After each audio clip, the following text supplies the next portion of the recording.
Eu vou aqui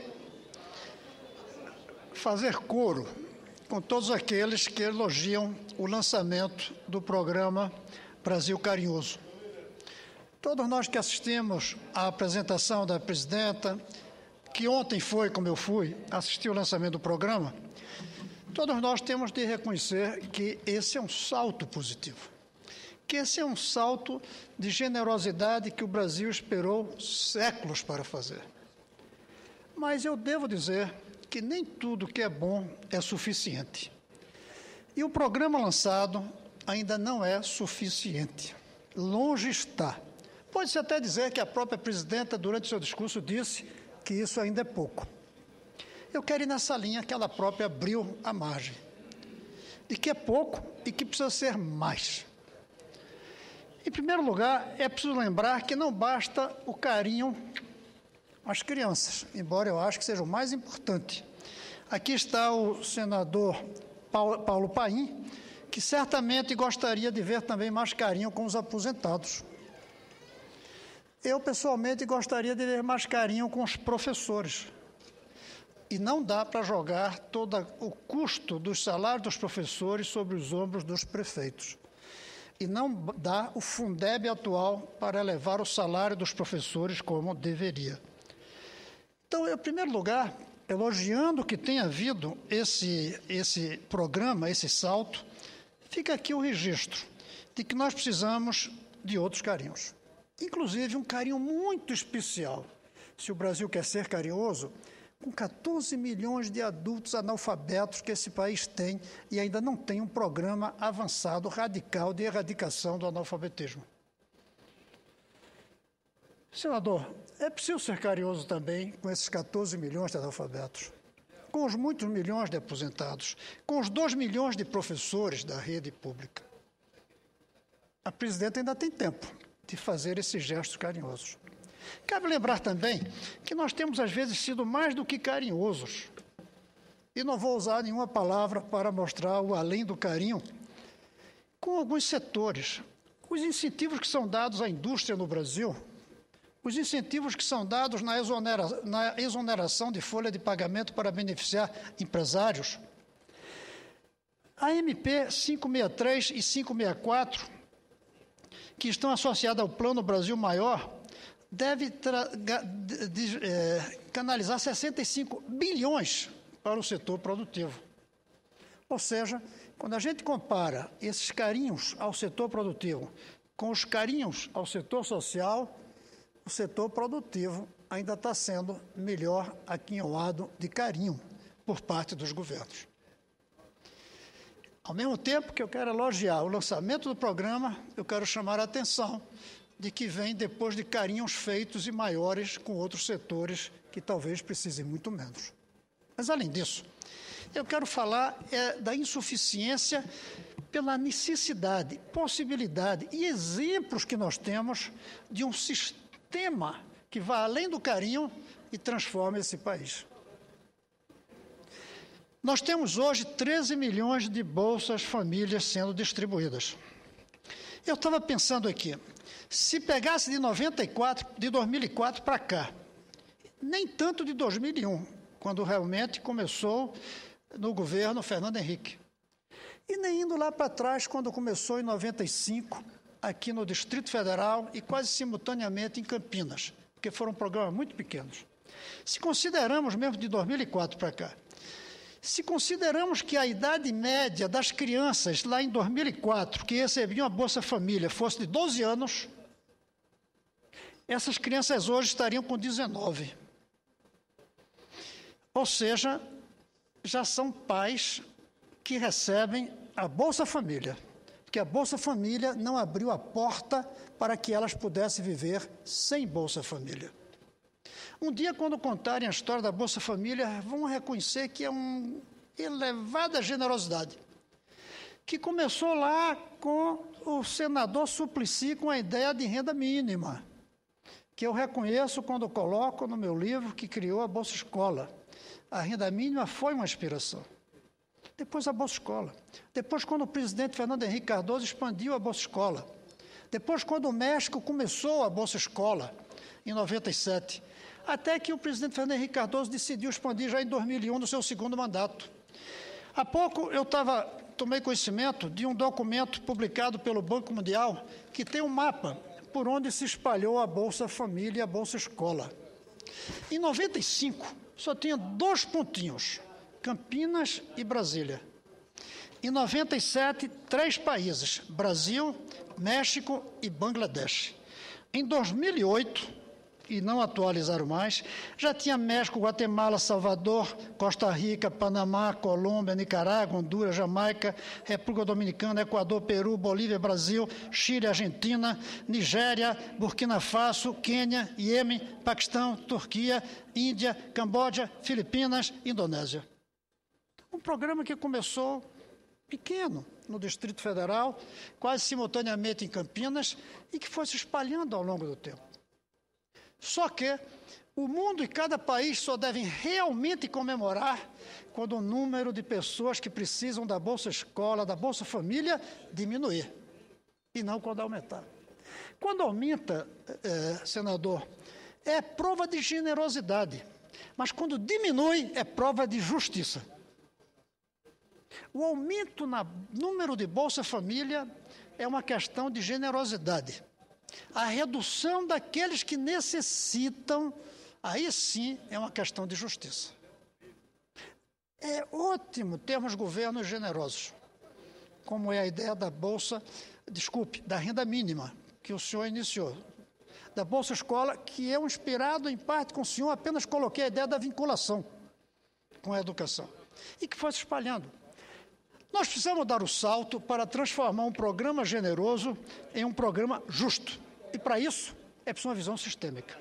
Além da renda mínima, que, obviamente, ninguém pode ser contra, esses programas de transferências condicionadas de renda, que é uma vertente da renda mínima, sem querer dizer qual é qual, mas como o Neandertal e os Homo sapiens, sem dizer qual é o melhor, essa vertente, as duas, só podem funcionar quando a gente tiver outros programas. E aqui, sob o nome, inclusive, de um keynesianismo produtivo e social, esse é o nome que a gente vem dando a essa filosofia de transferir renda do Estado para os pobres, para que eles produzam o que eles precisam, tal qual cuidar bem das crianças, tal qual mandar as crianças para a escola, tal qual pintar a casa onde mora, tal qual plantar árvores, tal qual aprender a ler, como aqui no meu governo, a gente pagava um analfabeto para que ele aprendesse a ler, comprando a primeira carta que ele escrevesse, senador Mozarildo, e uma ideia que a maçonaria tem apoiado.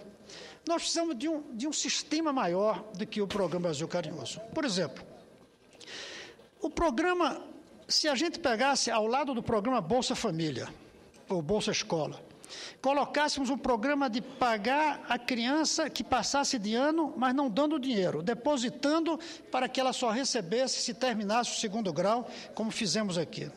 Se nós criássemos o salário pré-escola, que eu defendo há muitos anos, que a presidenta ontem lançou, com o nome muito simpático de Brasil Carinhoso. Na verdade, no meu governo não era salário pré-escola, no meu governo era cesta pré-escola. Porque, senador Mozarildo, a ideia de pagar para que a criança estude, não precisa de fiscalização. Se a criança está em aula, mesmo que o pai gaste o dinheiro, valeu a pena. Já com a criança de menos de 6 anos, não basta, porque se o pai gastar o dinheiro, a criança não come. Então, o que é que nós fazíamos? Distribuíamos comida e brinquedos pedagógicos. Porque bicho só precisa comer.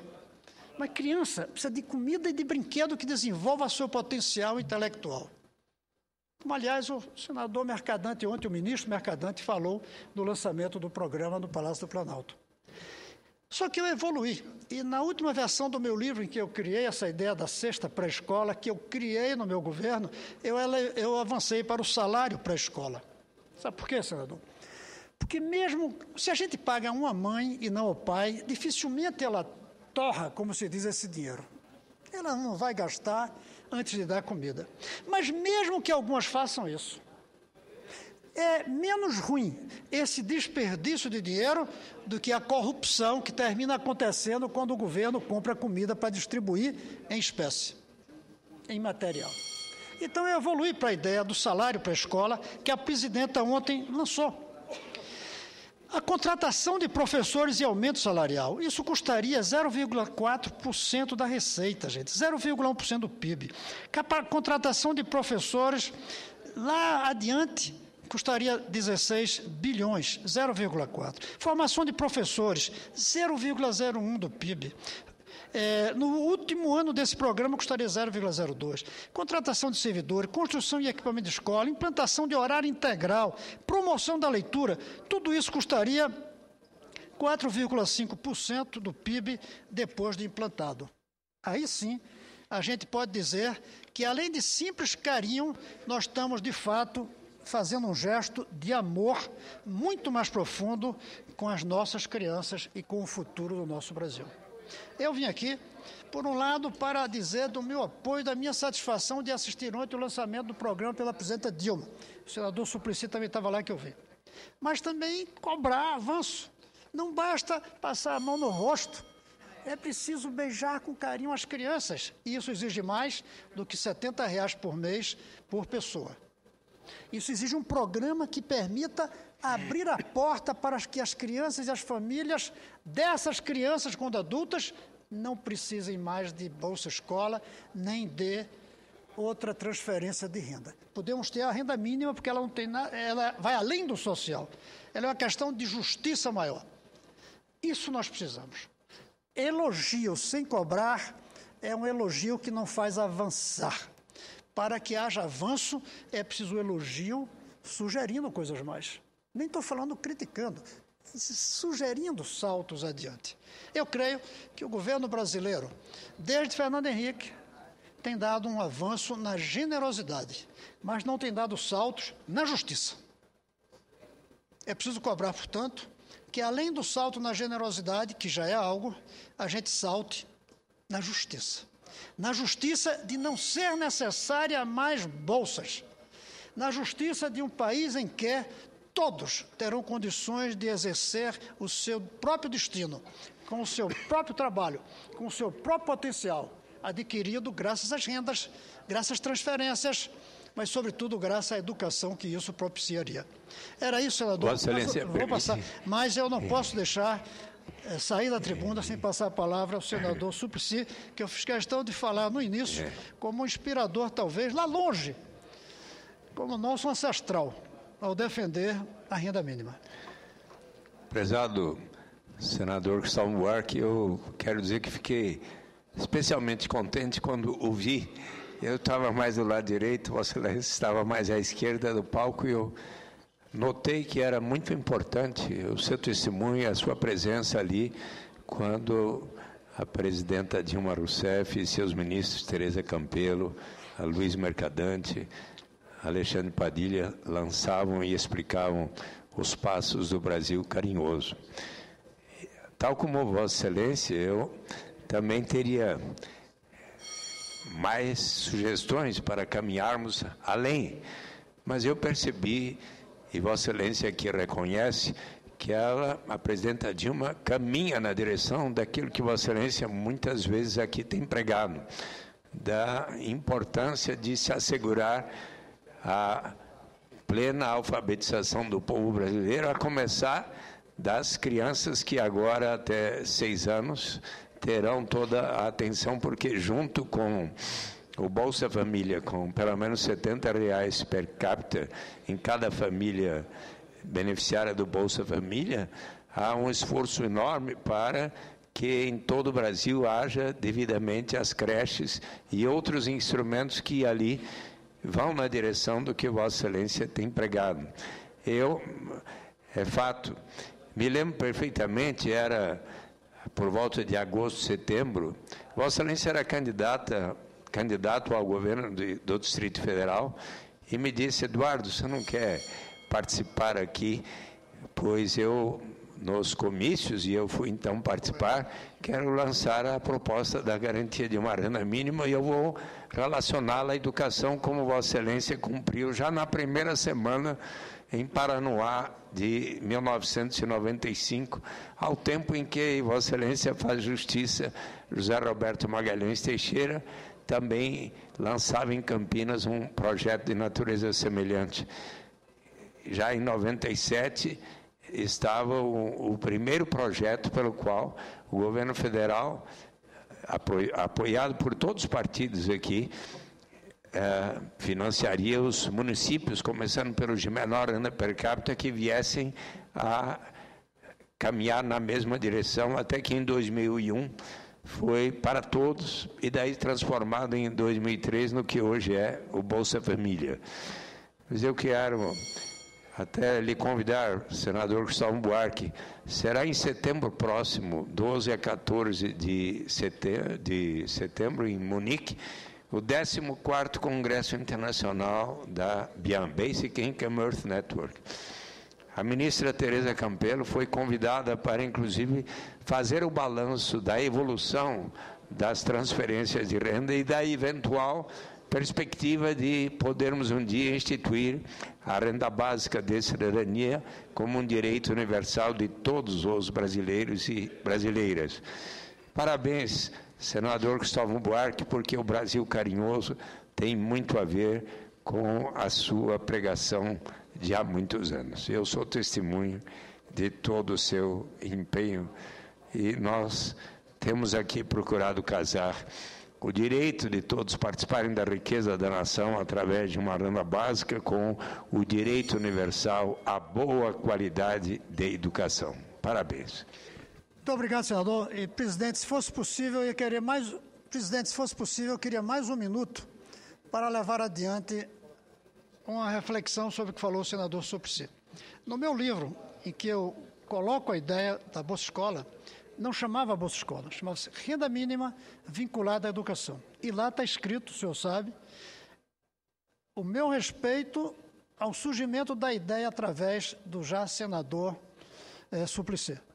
Então, é um filho disso. A única diferença é que um fica mais na renda, o outro fica na educação, mas é um filho. Então, está ali. Eu creio, já está aceito o convite, e já 2 vezes o senhor me convida e eu não pude ir. Desse eu não quero faltar, porque eu acho que está na hora de se fazer esse grande balanço dos programas de transferência de renda, condicionada ou não, e o futuro disso. Eu concluo dizendo que um desses dias eu estive, senador Mozarino, em um debate no exterior sobre Bolsa Família, e todos falavam do presidente Lula e do programa Bolsa Família. E claro que a gente tem que reconhecer que Lula saiu de 4 milhões para 12. Mas eu liguei para o Fernando Henrique e disse, presidente, por que o Suplicy, o senhor e eu perdemos a paternidade e todo mundo só vê esse programa como sendo do governo Lula? Eu acho que a resposta dele não satisfez. Ele achou que é publicidade. Eu acho que não. Eu acho que é porque o presidente Fernando Henrique demorou demais a começar. Eu levei a proposta para ele na transição, em outubro de 94. Entreguei o livro e disse, eu vou começar isso no meu governo. E eles não quiseram. E o Paulo Renato eu levei, tem umas cartas em que eu indicava, não quiseram. E só decidiram fazer depois que o México fez e Gary Becker, o prêmio Nobel de Economia, começou a elogiar e sair em matéria. E depois que saiu a matéria na Time, com o meu programa aqui, ainda em 95. Ele demorou muito. O Lula teve a sensibilidade de ampliar o programa e, obviamente, de fazer um gesto técnico, juntar todos os programas que tinham sido criados no governo Fernando Henrique em um só e gerenciar muito melhor. Lamentavelmente, mudou o nome e, ao tirar de escola para família, descaracterizou a educação e caracterizou a assistência. Ao tirar do MEC a gestão e colocar no MDS, caracterizou ainda mais como assistência. E ao misturar um programa educacional com programas de assistência, caracterizou mais como assistência. Foi um erro qualitativo com um excelente avanço quantitativo. E do ponto de vista de matar a fome, de atender imediatamente às necessidades, tem que se tirar o chapéu ao programa. Do ponto de vista de fazer justiça, no sentido de diminuir a necessidade de bolsas, ainda estamos um pouco longe. Mas, pelo menos, a presidenta ontem mostrou que estamos caminhando devagar para o meu gosto, mas na direção certa. Era isso.